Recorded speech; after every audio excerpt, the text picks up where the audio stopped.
The animation begins in the middle of the destruction of the Night Sisters on Dathomir, something we the audience can see for ourselves in Star Wars.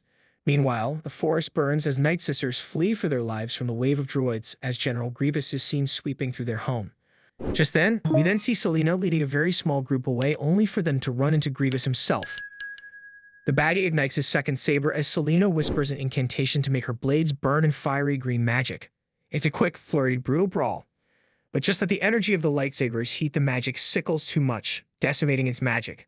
Although Morgan has her own battle facing off one-on-one with an assassin droid, she's then forced to retreat into the woods more. Meanwhile, Selena is then kicked to the ground and her weapons weakened. However, she isn't done yet as she's screaming a battle cry and springing to her feet.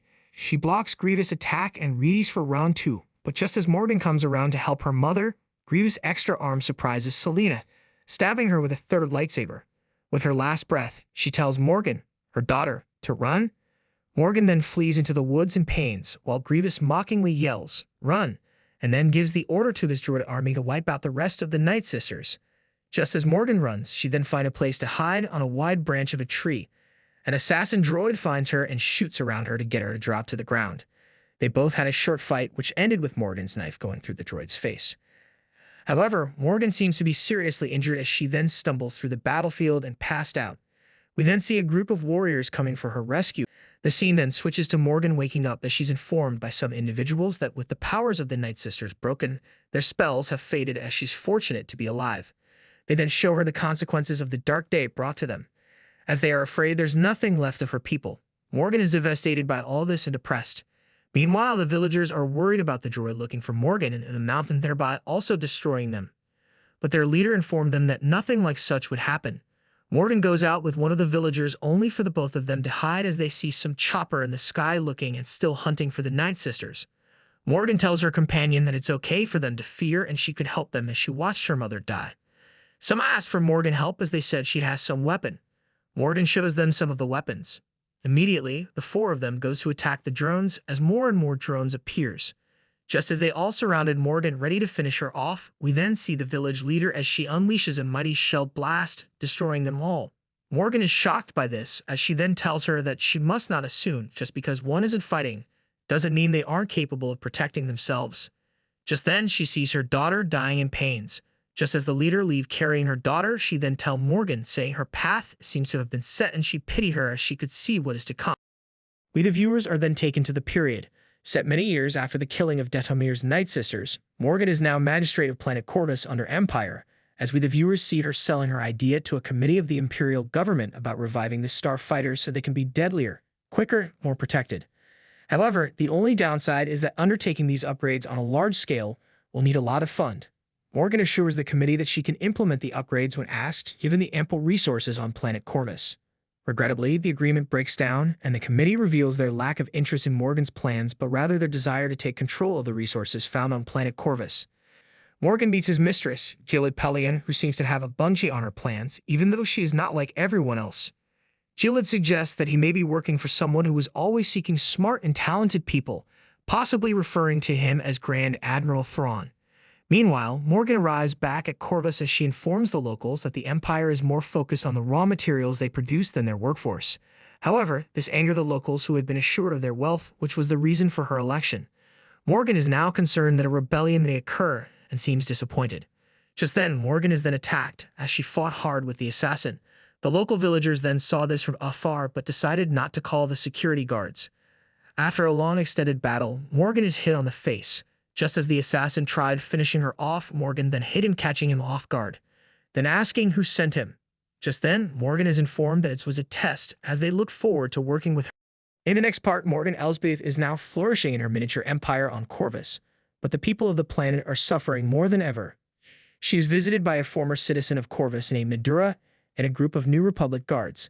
However, their arrogance outweighs their tactical skills as they find themselves outmatched by Morgan Elsbeth as they ordered her to step down immediately. Despite warnings from her friends still inhabiting Corvus, Nadura is determined to force Morgan to resign from her position as magistrate. She's filled with confidence and a sense of duty now that the Empire has fallen. However, in typical New Republic fashion, she doesn't give her opponent the respect they deserve and plans to take down Morgan by herself with the help of only a few guards. Meanwhile, just as Nadura ran towards her spaceship, Morgan then ordered for the destruction of her ship. Morgan gave a speech as she informed them that they are all under her steadfast protection and the fires will continue burning as they will work night and day, as they will do knowing they will be part of an effort that will save their galaxy from ruin. Nadura, lying very injured, tells her friend to be brave and also telling him that help will come and he must be very ready to do his own part. Just then on the other end, a call then came in through Nadura radio. Just as he rushes to pick the call, Morgan appears, destroying the radio, as she tells him Noah's coming. Meanwhile, in Episode 4, immediately after the completion of Order 66, Bariss is released from prison by former Jedi Lyn Rakish, now an Inquisitor known as the Fourth Sister, Raya Kilstead. She reveals that the Jedi are no longer in charge, and Bariss will have a chance to prove her worth and loyalty to the Empire. While she's no longer in prison, although there are originally 3 new Empire recruits, one of them attempts to flee and is promptly killed. With only 2 of them remaining, they are introduced to the Grand Inquisitor for the first time. He quickly senses Bariss' power and takes her on as a recruit, leaving the other to train with the Fourth Sister. While she's strong with the Force, Bariss Offee has very little experience with the dark side. She's taught to channel her anger into strength in her first lesson with the Grand Inquisitor. Although it doesn't start off well, she eventually makes clear progress and rivals even her new teacher's strength. Despite making great progress, Bariss' toughest challenge comes after her bout with the Grand Inquisitor. She is charged with dueling the other recruit to death with only a single weapon for the final spot as the new Inquisitor, and early in the fight, she attempts to sway her fellow recruit to convince him their fight isn't necessary. However, her pleas fall on deaf ears. Her connection to the light eventually slips away, and she comes away victorious with a powerful Force choke in the top action sequence.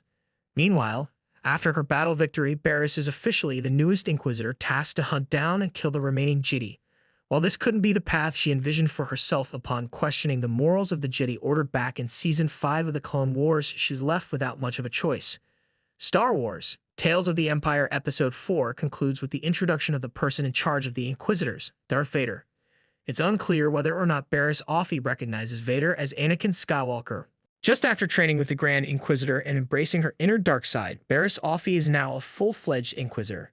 She departs on the search for Jedi with the Fourth Sister, Raya Kilstead, but hasn't fully committed to the cause. The Fourth Sister and Bariss walk through the planet for information and wind up in a local tavern. They unintentionally play a good cop, bad cop routine as the Fourth Sister terrorizes the residents and Offee offers her support. While they are unable to learn anything from the adults, Bariss gathers the location of a Jedi hiding in the mountains from a small child. Although Bariss thinks their job in the tavern is finished, the Fourth Sister slays the citizens for their lies, only sparing the child who told the truth. The former Jedi is distraught by the Fourth Sister's actions but isn't quite ready to revolt. They make their way to the mountains to find the Jedi, where Bariss hopes they'll be taking him in for questioning. However, once they figure out the location, the 2 Inquisitors can easily track down their target, and the Jedi Ride Chase is revealed. Meanwhile, the Fourth Sister is the first to engage and a lightsaber duel ensues. The Jedi is too much for the Inquisitor, forcing Bariss to step in to save her sister's life. Just as Bariss is convinced she should bring this Jedi in quietly, he refuses her surrender request and views her as nothing more than a hypocrite. Although, after she removes her mask, Bariss is able to talk him down and persuade him to wave the white flag. Unfortunately, the Fourth Sister regains consciousness and eventually stabs the Jedi from behind before Bariss can stop her. This is the last straw for Offee as she decides to reclaim her Jedi roots and go toe-to-toe with the Fourth Sister. The two have a fearsome battle before Bariss' force pushes her opponent off the edge of a cliff and comes away victorious and helping the injured guy as she promised not to let him die. The scene then switches as we are then introduced to a family, Steve Blum, Anna Graves, in an unknown, blizzarding planet. They're in search of a healer and are greeted by a mysterious creature, Father, who brings them to their leader, the Wise Mother. Although the healer is then introduced to be none other than Bariss Offee, Meredith Salinger, as she welcomes the family into her home. They reveal their child is not sick, but other healers have been terrified after examining them. Bariss explains to the family that their child is force-sensitive and offers them her aid. Meanwhile, Bariss sends the family off with her allies through a cave to safety when she senses a dark force approaching. The Fourth Sister, Raya Kilstead, is still alive and well and arrives to kidnap the child. However, in order to do so, she'll have to get through Bariss Offee. Although without a weapon or fear for her safety, Bariss easily takes on the Fourth Sister, stalling so the family can escape. Similarly to her encounter with the Jedi from the previous episode, she attempts to persuade the Inquisitor formerly known as Lyn to see things from her side and renounce the Empire. Unfortunately, her pleas are rejected as she's then allowed to enter the cave and go after the family, knowing she will never find her way through. Meanwhile, the Inquisitor immediately gets lost in her search, all while Bariss taunts her from the shadows. She loses her composure and starts swinging her lightsaber with reckless abandon, severely injuring Bariss in the process. The apparent death of Bariss is too much for Lynn to take. She emotionally cares for her former sister's body, carrying it out of the cave. It's unclear whether or not Bariss actually died, but it certainly appears that way. If that's the case, it's an odd choice for Lucasfilm to choose to tell this story. However, if she's alive, it's almost certain she will appear in another project in the future. Star Wars: Tales of the Empire Episode 6 finishes in an abrupt and confusing way. Thanks for watching. If you enjoy content like this, then kindly subscribe for more.